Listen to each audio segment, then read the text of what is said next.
Good afternoon, friends. Good afternoon. Thanks to everybody for coming out today and soon for going in to the newly renovated Rock Hall to share some food together.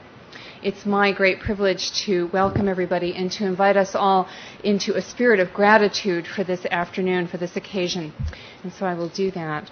In one of his sermons, Bernard of Clairvaux said this: "There are many who seek knowledge for the sake of knowledge. That is curiosity. There are others who desire to know in order themselves to be made known. That is vanity. But there are some who seek knowledge in order to serve and to edify others, and that is love." Those of us who teach and study and work in this place devoted to knowledge have received countless resources and gifts and blessings and privileges with which to do that. This newly imagined building over here, this beautiful outdoor space, the contemplative garden and the labyrinth over there are now among them. Gifts that are designed chiefly to deepen our communal and contemplative lives together. And chiefly, of course, we've also received the great gift of the community of scholars and teachers throughout history with which to pursue that knowledge, people in whose company we may find ourselves as we pursue and produce knowledge.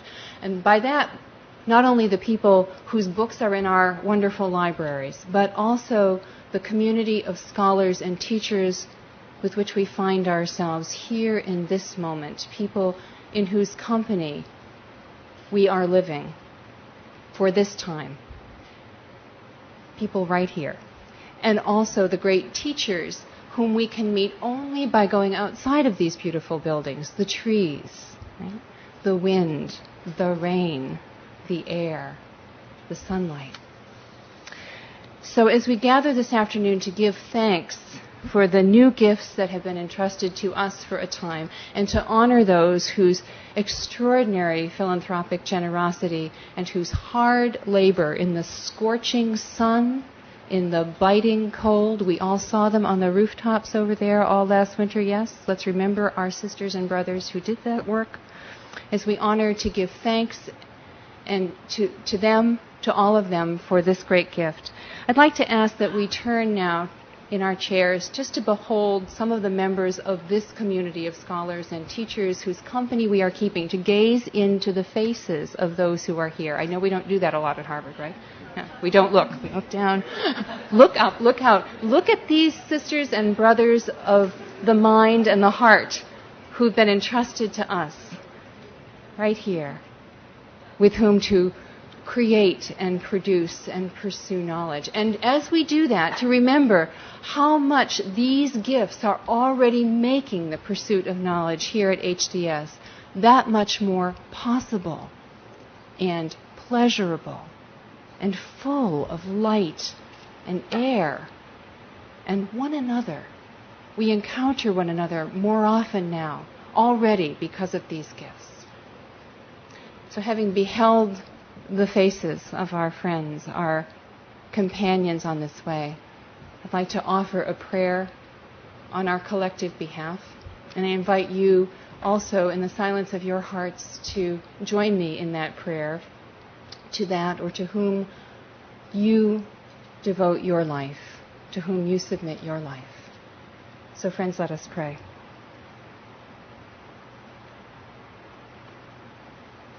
May we hold these gifts together with gratitude and respect, so we may hand them on to those who come after us.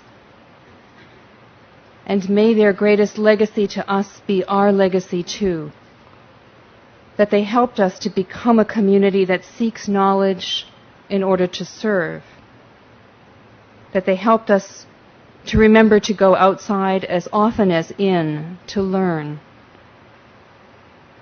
that they caused us to break bread together, to sit beneath the trees together, and to keep company together more often. And so, that they helped us to become more humane, more wise, that they helped us to love. With gratitude, we make this our holy intention. May it be so for us and for those who come after us in this good place. Amen.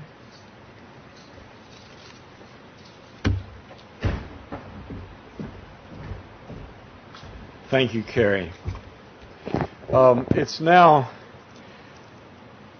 very much my pleasure to welcome you all here for this small celebration of a big change here at Harvard Divinity School. And it's an honor for me as the dean here to be able to open the celebration of the renovation of John D. Rockefeller Jr. Hall behind us here and this new green on which we are currently situated. Today we can celebrate not only enjoying both a renovated building and a new campus, but also much more the fact that both are now contributing to environmental sustainability here at Harvard. Along with the greening of our campus here, HDS is working currently towards certification of our renewed building here with gold status, we hope and plan, from the U.S. Green Building Council's Leadership in Energy and Environmental Design, or LEED, rating system. I'm delighted to see so many of you having turned up for this and come to celebrate with us, and I'm grateful to have you here. Some of you may have heard Al Gore last week here at Harvard, who spoke powerfully about Harvard's responsibility as one of the preeminent research universities in the world to work to save our environment from the destructive trajectory it is currently on. The revitalization of Rockefeller Hall as a truly green building brings the university one step closer, even if only a small step, to fulfilling that promise of stewardship, and testifies also to HDS's present and past leadership in the greening of Harvard. As we reflect on the significance of Rockefeller Hall in both the past and future of HDS, we want today to celebrate the generosity of Mr. David Rockefeller, whose philanthropic vision made this vital part of the HDS campus and community possible, first with his original gift in the late 1960s and his willingness this past year, again now in the new century, to allow us to use funds from the generous maintenance endowment he had provided for the building, which had grown considerably over the intervening 40-odd years. He allowed us to use this to defray the considerable cost of this marvelous renovation. A loyal alumnus and longtime benefactor of many other parts of Harvard, Mr. Rockefeller has now sealed his lasting impact on HDS as well. In 1968, his gift, made jointly with Mrs. John D. Rockefeller Jr. and other family members in honor of his father, John D. Rockefeller Jr., allowed for the construction of a much-needed building to house a refectory, lounge, student living quarters, and classrooms. Designed by Edward Larrabee Barnes, the handsome contemporary structure was proudly unveiled by the school in 1972 and served well as a welcoming fixture of campus life for HDS students for 35 years. Its refectory and lounge area were a social and intellectual crossroads, offering an atmosphere that has fostered intellectual curiosity and sharing of experiences and insights within the community here. We're delighted to offer our gratitude in the absence of Mr. Rockefeller, who regrets that he is not able to be with us today, but with whom I did speak several months ago about both today and about the building. We're delighted to offer our gratitude in his absence for a structure that will allow and now offer to new generations of HDS a welcoming place for classes, relaxation, colloquy, and of course the breaking of bread with others in our community of students, faculty, and staff. I have the happy task now to begin our celebration of introducing our first speaker, who understands very well the importance to the Harvard academic experience of renewing our physical as well as our human resources.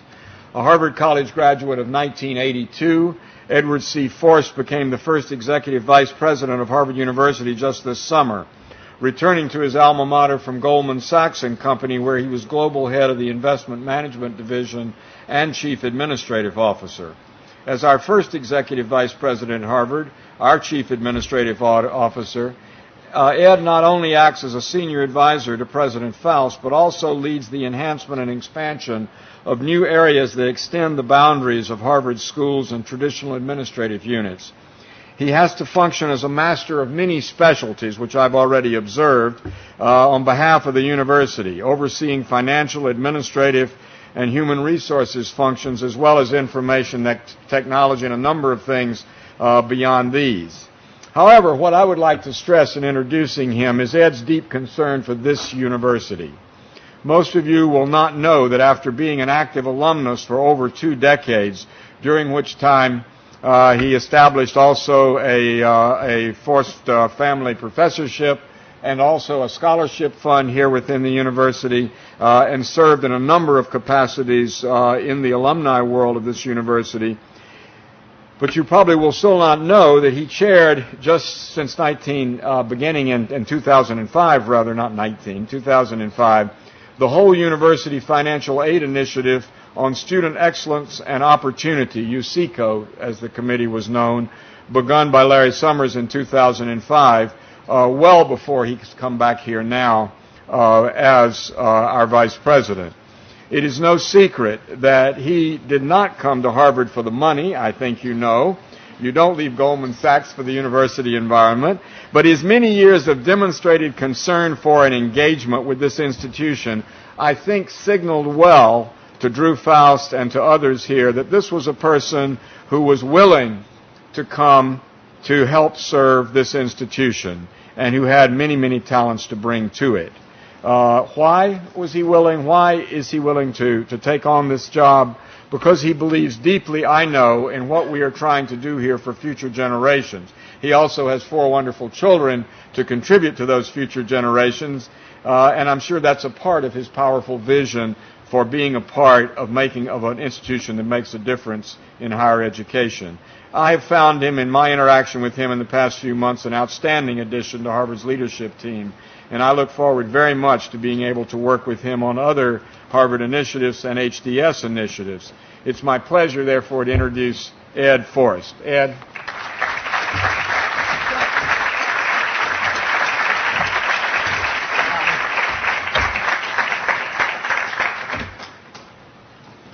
I have to say thank you, and you wonder where your mom is for an introduction like that, because I'm truly stunned sitting here and listening to that, when today the celebration is about David Rockefeller, and it's about this community and what you've done with that magnificent building. And it's my privilege to be here and spend a couple of minutes sharing some thoughts with all of you. Can you hear me in the back? Mike, I'm not a good lectern speaker, so I'm going to do my best, but if I wander, I'll just try to scream a little bit louder. But again, thank you, Dean Graham, very much, and this whole community. In fact, I'd like to, as they say, shout out this whole community, and Ralph and Roy and your green team, because this is really extraordinary, and the leadership that you've shown, not just for the Divinity School, but for our broader community, is really terrific. It's a steadfast commitment to sustainability, and you live it every single day, and I think that's what's really magnificent. And it broadens itself into a shared, galvanizing ambition for all of Harvard University. And that's a big deal, and your school is very leaderly along that way. But it's not new to the school either. How faculty and students collaborate is very important and very well known. Your operations team and what they focused on here is known very strongly. And there's a lot of firsts, and some of these firsts for the Divinity School might not seem like big deals, but all of this cascades into making this a big, important effort. So you're the first school at Harvard that went ahead and tested and executed bringing in green cleaning supplies. You're the first... Applaud this. Yes! We'll get this going. It's a Baptist sort of thing now.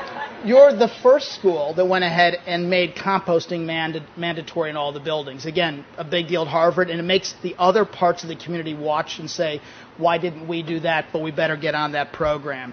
Now, we talk about this fine building, and your dean talked about it being a LEED gold standard building. That is a big deal, but I would say it's an even bigger deal because this was not a building built from the ground up to be a LEED gold building. You went ahead and put in a lot of spirit and thought and money to renovate it to that standard. Anybody that's done a renovation knows that's always harder than ripping something down and starting from scratch. So that was an even bigger testimony to what you've done. And it's aggressively energy efficient. So if I could throw some statistics at you just to take away. Their reduction in greenhouse gases from what you've done is a 35% number. That's 135,000 pounds of CO2 a year. 35% 135,000 pounds of CO2. It is the largest reduction in greenhouse gas from a renovation of any building that we've done on the Harvard University campus. So you've done that, that's yours, and that's Rock Hall.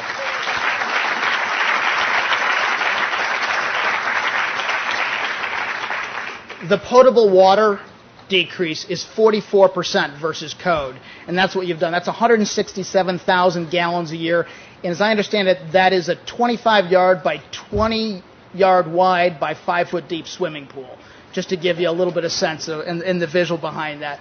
And then the parking lot that I'm speaking on today, your new green space, 35,000 square feet, not just making an environmental difference, but what a community builder is. Bill took me around and showed me this a couple weeks ago. It's just stunning. I can't imagine what it was before, but I can surely see what it is today, and you must enjoy this every single day that you walk the campus. Now, at the university, broadly speaking, we have 13 LEED certified complexes. One's platinum, 4 of these are gold. That's more than any university anywhere. More than any university anywhere. And Jim's here. We have another 36 projects, I think, in the pipeline across the university. So we're not resting in that laurel. We're taking this forward, again, with your leadership. Who wasn't there last Wednesday in the yard? Raise your hand. Shame on you. Because I'll tell you, if you were there and caught the fever, and the Crimson has it wrong, there weren't 8,000 people, there were 15,000 people in the yard. And it was a day probably not too different from this day, a little moist, a little damp, a little rainy in the morning. It was a little colder. It was, sitting on the stage was a little colder last week. But when President Faust and Al Gore talked about the world, but they talked about the world and Harvard's place in the world, I think it resonated with everybody. It surely did with me. It was a great launch to what we do. I'm proud of the goals that we set, and it's a we. We own the goal, which is a 30% GHG reduction from our 2006 level by the time we get to 2016.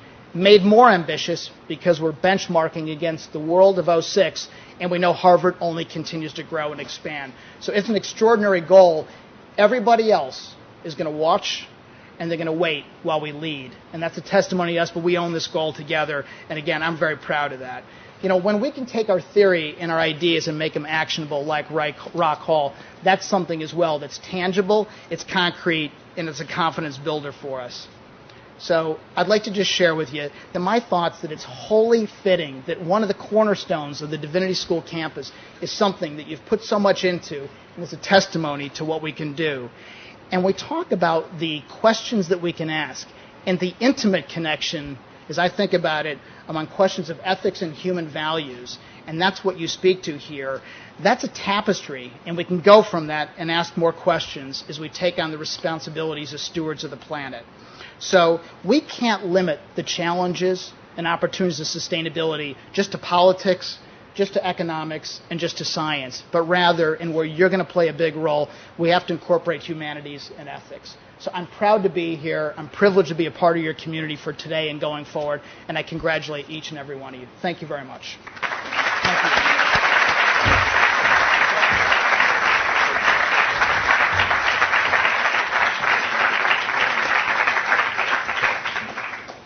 Ed, thank you very, very much. We're now going to hear for our second speaker from an HDS faculty member whose scholarly work sheds, I think, compelling light on the relationship of the human community to both historical practices of faith around the globe and also to the present precarious ecological condition that our planet is in.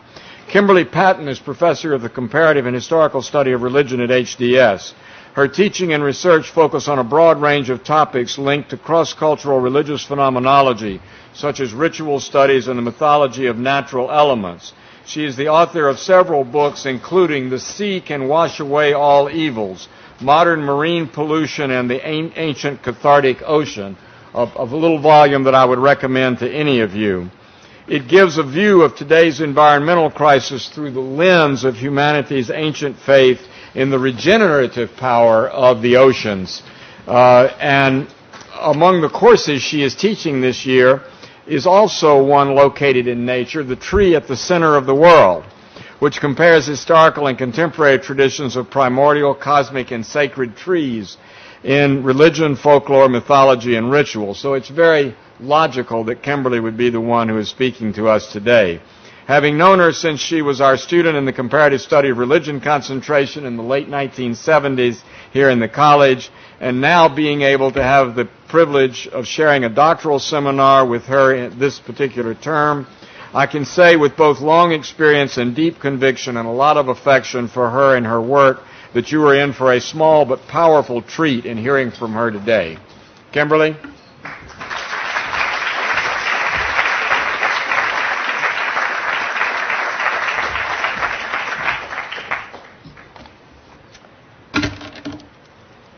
Thank you so much, Dean Graham. Every newly built space conjures the ghosts of those who dwelled in the old.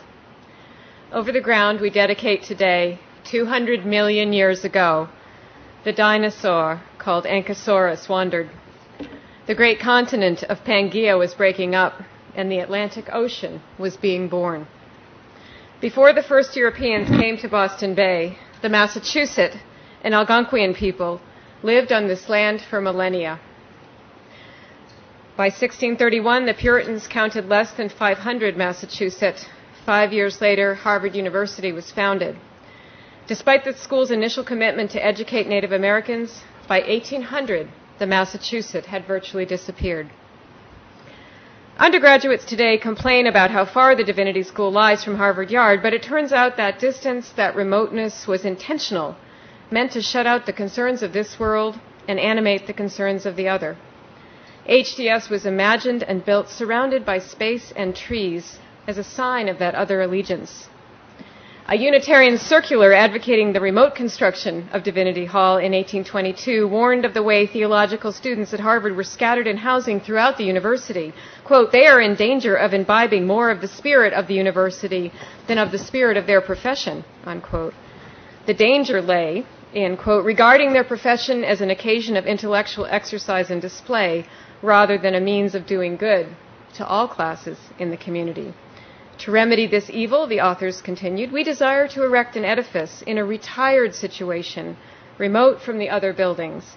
This will separate them from connections and associations unfriendly to zeal and seriousness, will favor concentration of mind, will bring them near each other, will give them a more habitual sense of separation to a great and peculiar work," unquote. In 1971, a time of collective moral passion, HDS students protesting the construction of Rockefeller Hall also called for the destruction of the parking lot in front of Andover Hall. They used an archival photo from 1936 to create a poster. Taken several hundred feet away from Andover Hall, this picture shows our building surrounded by a sea of green, an idyllic sward extending in every direction. The shadow of the leaves of a great tree, unseen, long fallen, appears in the foreground. You can see an enlargement of this lost HDS vista today displayed in Rockefeller Hall. The initiative of manager of operations Ralph DeFlorio, also very inspired by it. Above the 1936 photo, the 1971 student protesters pasted the words, "How green was our valley." Below it, they pasted, "Harvard Divinity School, 1936. Harvard Divinity School, 1971, with your help. Request the Divinity School to return its 71 parking spaces to grass and trees. Urge the university to do the same and to restore the ROTC parking lot to grass. Use public transportation, bicycles, and your feet as substitutes for your car. Leave the polluting machine at home." The protesters lost on both counts. Rockefeller Hall was indeed built, and it was dedicated in 1973. Despite the aspirations of some of its students, it was never quite the swinging hot spot sung of in Big Yellow Taxi. And despite the haunting reminder of that Eden that once surrounded our school, the parking lot, full of polluting machines, stayed. For as long as I can remember, one emerged from a class on liberation theology or Israelite prophetic traditions or New Testament archaeology, mind on fire, perhaps walking and talking with a fellow student from that class, only to confront a few steps from the doors of Andover Hall, row upon row of cars, picking one's way among the maze to make it back through to Divinity Avenue. Not only was intellectual fire smothered by this experience, but one missed a peaceful place to pause with one's companions and to continue that urgent discussion. The parking lot tethered the soaring soul, created mental struggle and dissonance, and discouraged community. What ancient Greece knew, we forgot. Plato's Academy, just outside of Athens, had a beautiful stoa, a shaded peripteral colonnade, featuring a large open yard at the center. Students walked together arm in arm for hours around that stoa, seeing the center engaged in philosophical communion. How important is open space to the mind's highest operations? For if the outer horizon is blocked or ugly, the inner landscape cannot flourish. Joni Mitchell's Big Yellow Taxi, which I've already referred to, came out in May 1970, only a short while before the poster with its lost green valley in front of Andover Hall. It seems as though we really did pave paradise, put up a parking lot. How could this have happened? Another dive into the Andover Harvard Library archives reveals some fascinating history. Like all black and white accounts of history, and how often have I had to learn this in my own life, the paved paradise lyric is far too simple for what happened here. Instead, the path from Green Eden to parking lot went through the crucible of war and a very different function. The lawn and trees were sacrificed in 1946, not for a parking lot, but for barrack-like homes when married veteran students began to return to the U.S. from World War II. These students, bearing God knows what wounds, needed temporary housing for their families as they sought to complete their Harvard degrees or to begin them under the GI Bill. The Federal Public Housing Authority built temporary units all over the university, at the Business School, on Massachusetts Avenue, and on Bank Street. 36 units were built behind Andover Hall in the space we're dedicating today, 6 beside it on Francis Avenue. When in 1950 the university made a move to begin the destruction of these units, the Harvard chapter of the American Veterans Service Committee launched a protest citing, quote, the possibility that current crises will bring colleges back to a wartime basis. Harvard petitioned the city of Cambridge to allow the barracks to remain past their scheduled demolition date in early 1951, but in February of 1952, the Harvard Crimson reported, the university will begin construction of a new parking lot behind the Divinity School, a half-mile from the houses, with space for about 130 cars. The reference to the undergraduate houses is puzzling until one reads on. The Crimson article makes it clear that the lot was built, quote, to alleviate college students' parking problems. Now, why does this matter?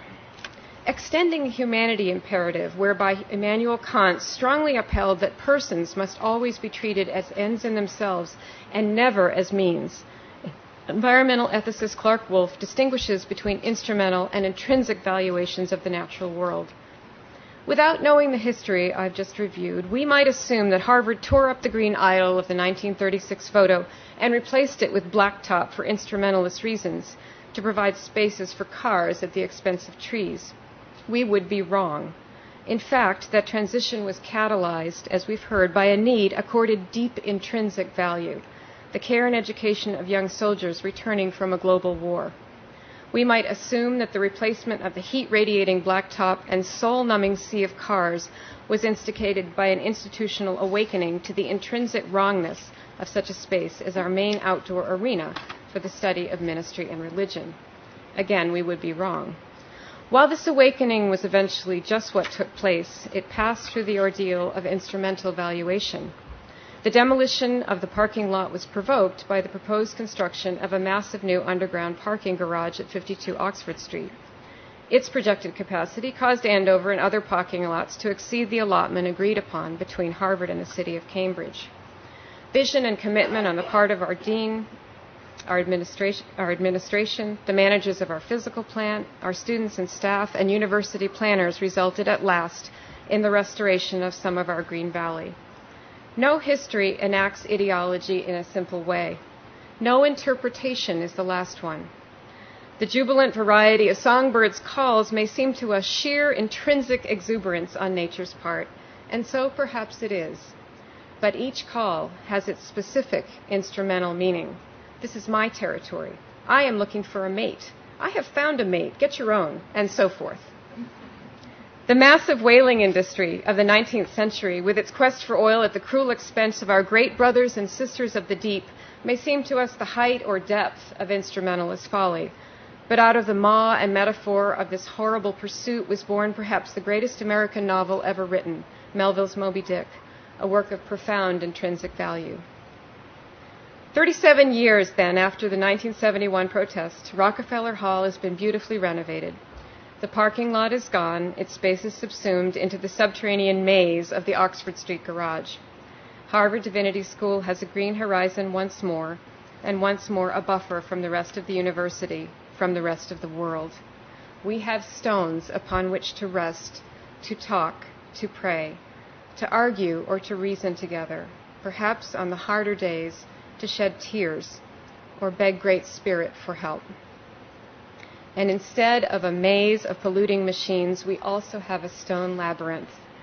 A maze is different from a labyrinth.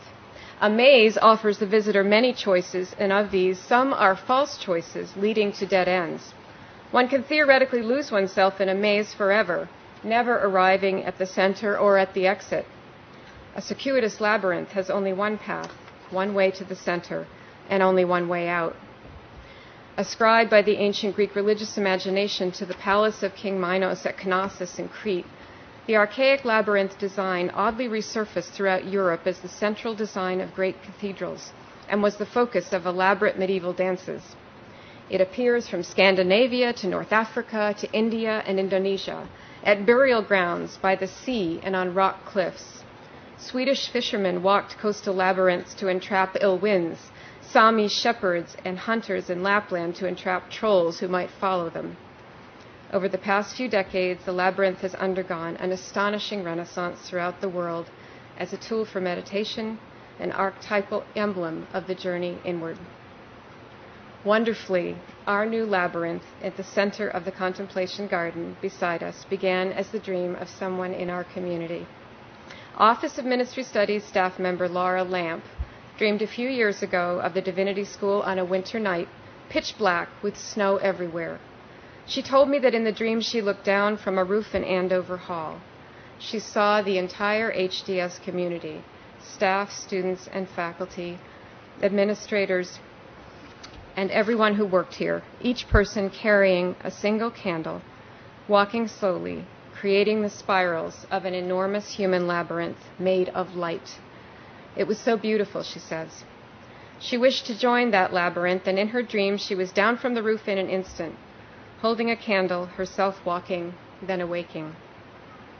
In Native American and many other traditional cultures, powerful dreams and visions experienced by any member of the community must be told aloud to everyone.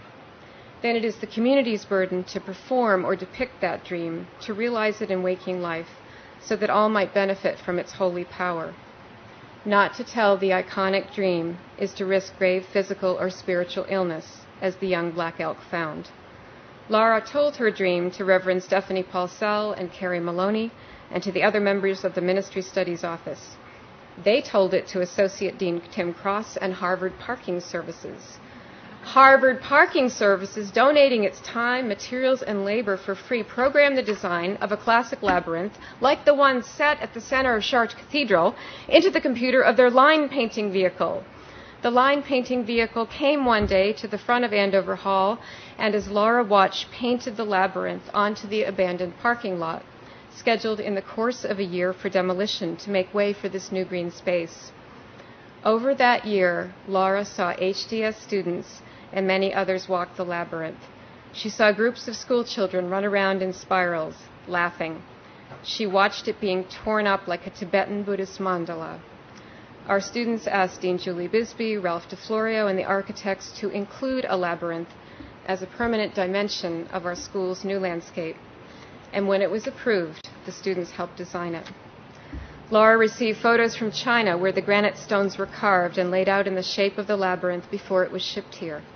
She watched her dream being installed and made real, enlivened as it might be expressed in Chinese. It lies beside us, a gracious outdoor sanctuary, offering us connection to ourselves and to pilgrims from every time and every place in the world. Now, if you know how Harvard usually works, you know that every turn of this story sounds like eyewash. But, miraculously, all of it is true. All of it happened. Our community knew what to do about a dream, and Providence moved too. Restoration of what had been lost brings human beings joy, but also, paradoxically, a kind of sadness for which it is difficult to account. Psychotherapist Michael Perlman writes of the strange pain felt by those whose beloved trees are knocked down by a hurricane, the pain of seeing the trees righted once more. When two Akan people of Ghana are reunited after a long absence, both first take time to sit down and weep together, sometimes for days, to grieve the sorrow of the separation itself. Harvard Divinity School lost our Green Valley, the walled garden of paradise, but not for the reasons anyone might have imagined, rather because of a war that convulsed the world. Now the garden is restored with its own labyrinth, not for the reasons anyone might have imagined, but because of the construction of an underground parking garage and a dream. We must still account for those cars, hidden or no, for they have helped to bring our planet to its knees. But the dream says we have the power to do so, to help our planet become home again for more than human beings once more. Holai morphai ton daimonion, wrote Euripides at the end of 4 of his plays, many other forms of the divine, and the gods find a path to what was least expected. Let us rejoice today, then, in these ongoing mysteries, in these interwoven complex histories, praying that after we are gone, inshallah, these trees and this space will remain as living witness to the persistence of the ensouled green world, to a wisdom deeper and older than our separate lives. Thank you.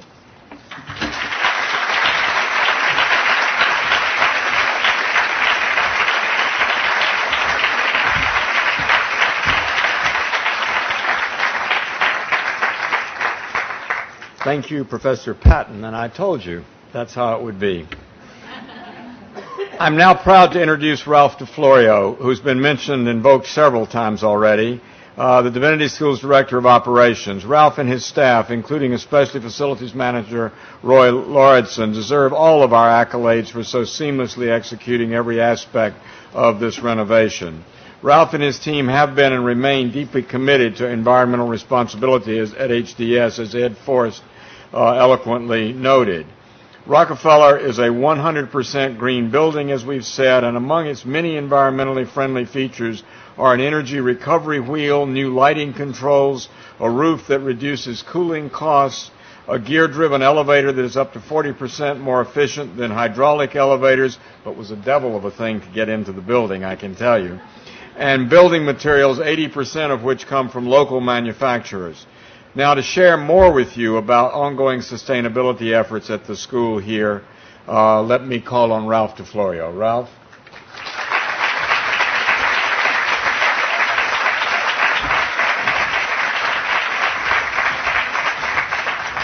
Hi, everybody. I'm looking over at the project team. It's kind of interesting when you do these kind of projects. You never have everybody together at once. So this is like a rare occasion where just about everybody's here, so this is nice. I want to just mention a couple things.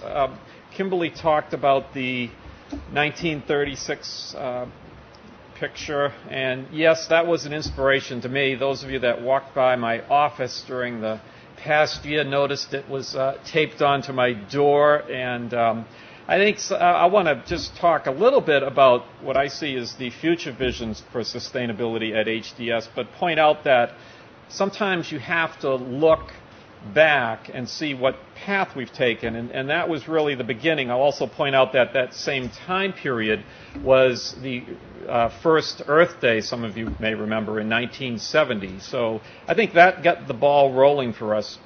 There was a couple things that were mentioned. I want to highlight one other. Roy Lauritsen, along with Laura Friedman, who was a student at the time, a few years ago, got together, worked with others at the university, at the Divinity School, and came up with the idea of us buying our electricity through wind generated in Texas. So all of the electricity to this day at the Divinity School, that is the source, and we're really proud of having green electricity, and that's the type of thing that where we looked at some ideas, we brought in students, staff, we came up with a plan, rolled it forward, and looking ahead, that's the way I hope we can continue to do things. During the past year, the students put together a group called EchoDiv, And the staff and students, actually both on the same group, have a green team. You heard about some of the things that the green team did during the past year, including starting recycling at Belvis Cafe, carried it over to Rockefeller. The green team started a program with 30% recyclable paper and also reduced the amount of paper that we have at the Divinity School. So I think that's a great start. But moving ahead, here's some of the things that I think we need to do. I'm just going to mention a couple. It's really important to have a framework to work from. And one thing that I've come across that I think is really useful is something called the triple bottom line. It's very common in sustainability terminology, but let me just describe it very briefly. When a company or an organization looks at how well they're doing, obviously you want to look at the financial impact. And I've got to tell you, with sustainable investments, there is a big-time payback. We're saving significant dollars on the utilities with Rockefeller Hall. So that first bottom line, the financial, the economic bottom line, is a very important thing to look at. But there are some other aspects that come out. The second area is, does it benefit the community? Does it benefit people? And I'm really thrilled with Rockefeller in terms of having the efficiency of the systems have created air quality in the building that's much better. Look at the space that we're in. Kimberly described the labyrinth. It's a place where people can gather. So when we look at a sustainable project, we also want to have the sense of community that comes out of it as well. And then finally, what is the environmental impact? Are we doing our job to reduce greenhouse gas emissions? So I think that's the lens that we work from.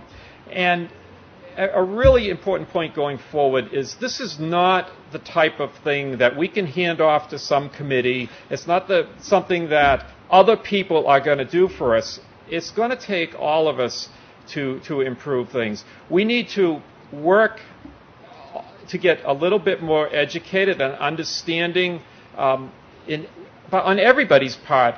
I read that the personal choice aspect of sustainability has an impact of about 32%. So if you think about every choices that we make as representing 32% of the problem, that's really huge. So we need to learn how to make the best choices and become involved. I would like to encourage everybody here to become members of the HDS Green Team. In fact, we have sign-up sheets over at Rockefeller, so don't hesitate. Because what we do in these meetings is we educate each other, we share ideas, and then we implement. So my vision of future sustainability, we're going to do more along the lines of looking at the built environment, looking at Andover Hall, finding ways that we can improve Divinity Hall, and hopefully continue having sustainable practices going forward. Most importantly, with the Divinity School, I want us to be seen as the model campus for sustainability and be part of the broader Harvard community, hopefully share some things that we've done along the way, share some of our success stories, and continue to improve. So thank you very much.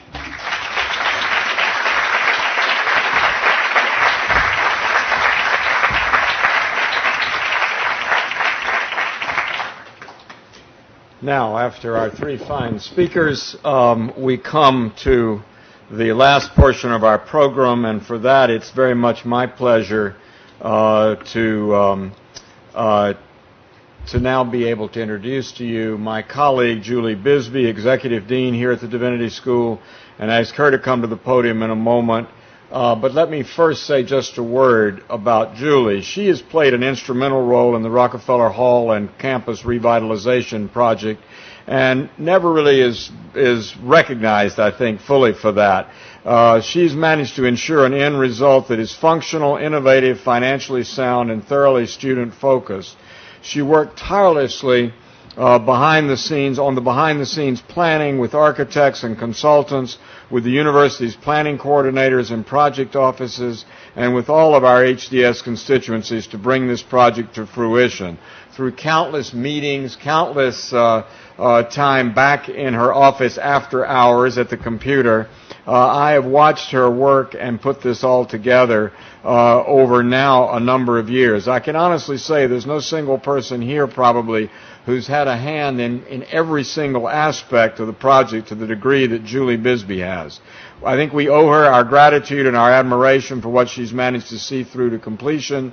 And modest as ever, she will now be recognizing some of the other important persons whom we've come here today to honor for this project. But I do want us to welcome her with a round of applause for her own remarkable work first. Julie.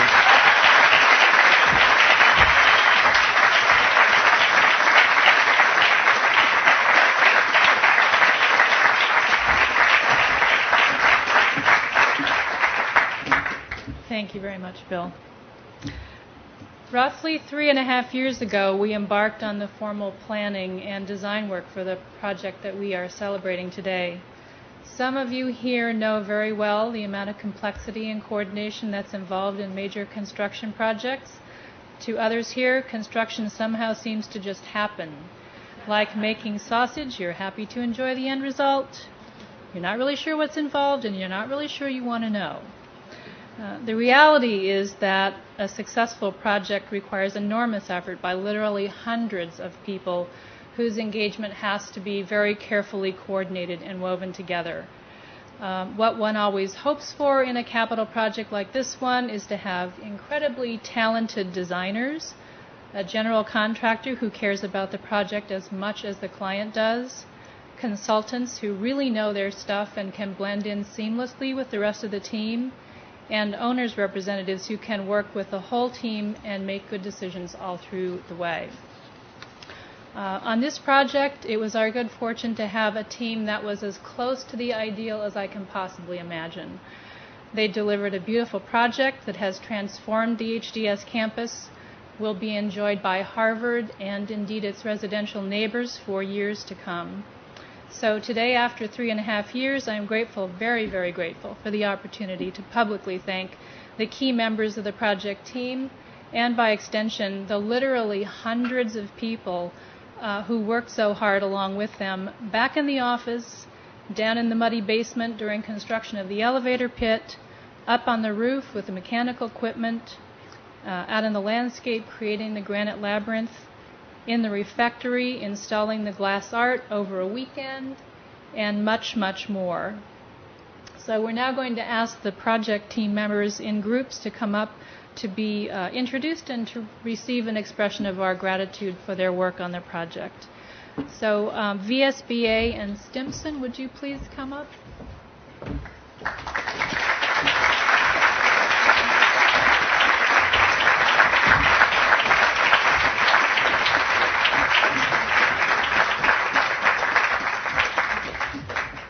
Our primary architect was Venturi Scott Brown Architects of Philadelphia, and working very closely with them was Stephen Stimson Associates from here in Massachusetts.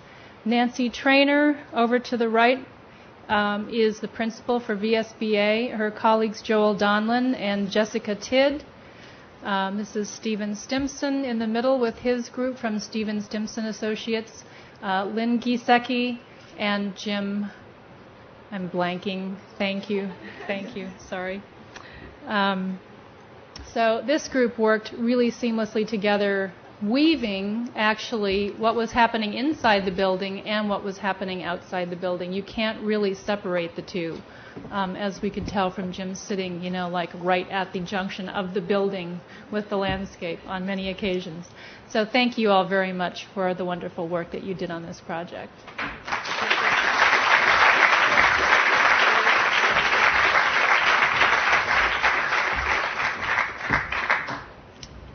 Shawmut, I think we have a number of people from Shawmut here today. Could you come up, please?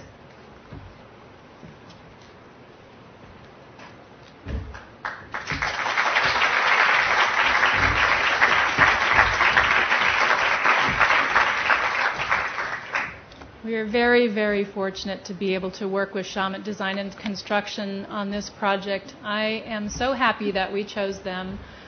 This is a group of people who bring so much knowledge and so much dedication and so much discipline to a project that I've never seen a group work the way they do to work a project, to bring it in on time, and indeed care about as much about the project as the client does.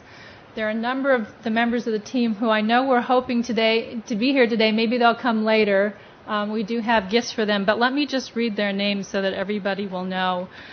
We have Kevin Sullivan here, who was initially leading the team and then was promoted, so I think he sort of moved away, but really was behind the whole thing. Frank Hayes, his supervisor, and also we had Chris Semleys, Parviz Tabrizi, Lauren Slavin, and Carol Cunningham on this job day in and day out. So we want to thank all of them.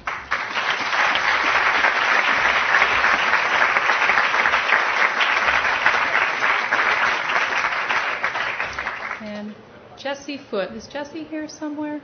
Oh. Ed. Let's see. Do we have Ed LaFleur and Frank Hayes? Thank you. And Ronaldo Cheek, I know, was planning to be here, and I don't see him anywhere. So this is a group of consultants, basically. We had a number of consultants on the project.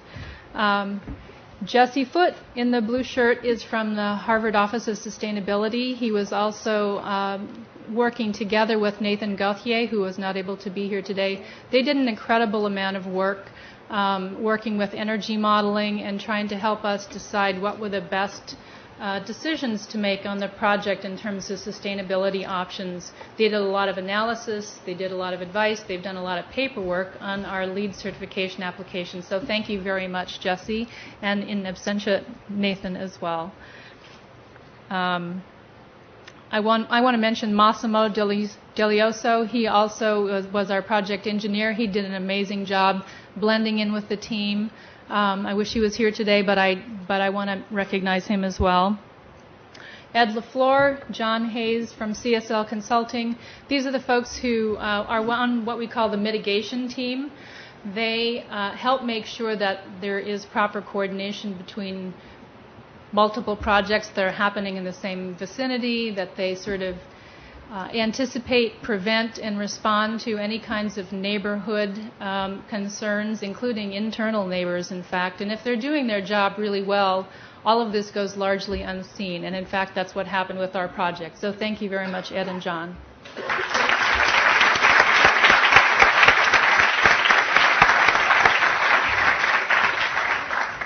I also want to mention Ronaldo Cheek, who's not here today, but he was our diversity development consultant, and he worked together very closely with Shamit to really ensure proper attention to diversity among our workforce on the team, and we actually had some very good results from that.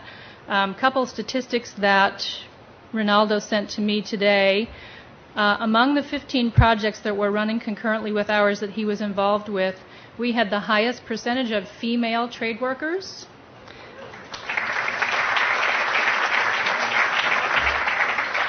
And 24% of the hours worked on our project were performed by minorities, which was the fourth highest among the 15 projects that he was overseeing simultaneously. And Linda Lichtman, our artist, is here somewhere, I know. Please come up, Linda.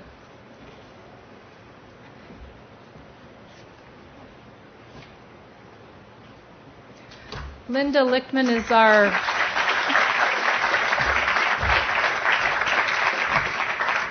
our glass artist who was, after much agonizing over exactly what we should do with that lovely wall in the refectory, she was right here under our noses in Cambridge all the time.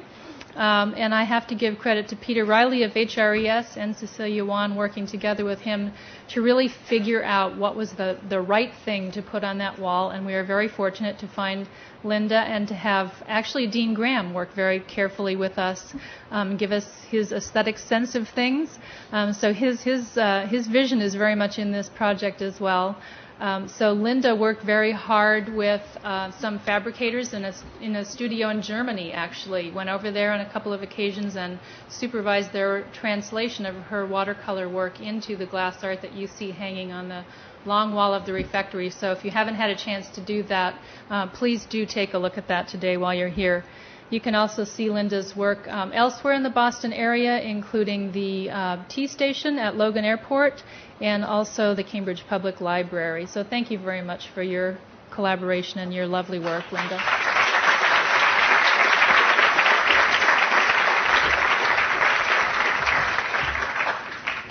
And last but certainly not least, we want to recognize our own team of HDS representatives, including Cecilia Wan, who we borrowed from HRES. So would you come up, Cecilia? And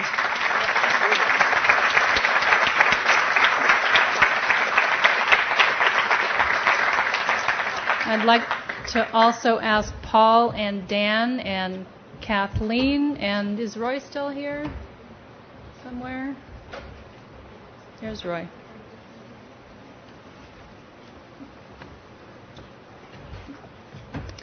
So Cecilia was the one who had to coordinate the efforts of all of these people and many, many, many more. And I'm sure she is very, very happy today to see that even though we have a few things left to do to tidy up loose ends, what a beautiful result we have. Ralph and Roy spent countless hours in detailed weekly and probably even ad hoc project meetings going over all kinds of things that you can't even imagine in terms of lists and decisions that needed to be made. They have really put their hearts and their souls into this project, so I want to thank them as well. Kathleen had a huge role in the move out and into the building, and in helping to get the furniture selections made and getting the orders done and getting people's telephones installed and all of that sort of thing. All of this behind-the-scenes stuff that's really essential, but very often not really clear who's doing it. And I think Dan is really sort of the sportsmanship award winner on this project. Dan kept picking up the ball that other people would drop. He is our media expert here at the school and works in information technology and helped install those lovely display monitors that you see and worked with the PA system. And I think this is the area where it becomes a little muddy who's responsible for things. And Dan just dove right in. Whenever something seemed to be flagging, he, without really knowing it was coming his way, he picked up the ball and ran with it and delivered it where it needed to be delivered. So thank you very much, Dan. Thanks to the whole team.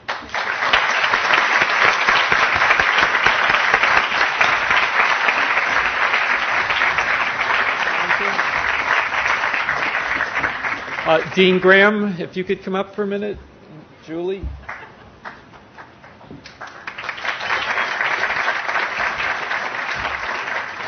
Well, there was a little part of the agenda that didn't show up on Dean Graham's and Julie's, which I'm going to do here. This kind of project takes a huge amount of leadership and representing the whole HDS community, working with the fundraising and pulling the team together and supporting the project. And just on behalf of the whole HDS community, I want to thank you for your leadership. It's been absolutely fantastic project, and you really made it happen, both of you. And a little token of our appreciation from the team.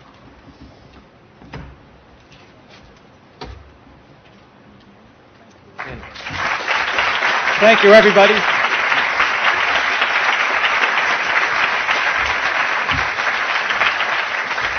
So let's go take a look at Rockefeller Hall. Thank you.